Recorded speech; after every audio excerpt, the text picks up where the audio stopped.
Partizanska bolnica Franja se obiskovalcev dotakne na različne načine.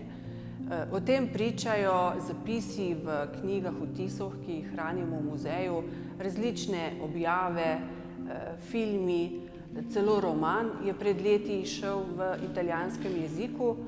No, mladega švicarskega dijaka pa je Franja navdušila do te mere, da se je odločil, da jo predstavi v svoji maturitetni nalogi. Austin Widmer je pogosto starši prihajal v Slovenijo, namreč tekmuje v slalomu na divjih vodah in obiskali so tudi Franjo.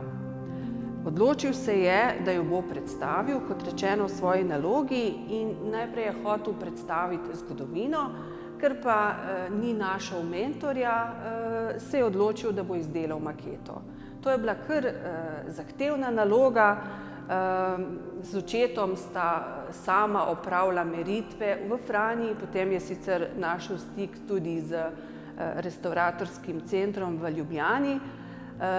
Sam je načrtoval in potem tudi s pomočjo 3D printerja maketo izdelal in potem po opravljeni maturi se odločil, da jo podari našemu muzeju. To je bilo leta 2016. Mi pa smo se odločili, da to njegovo maketo skupaj z njegovo zgodbo vključimo na razstavo Partizanska bolnica Franja, skriti dragulj Evrope.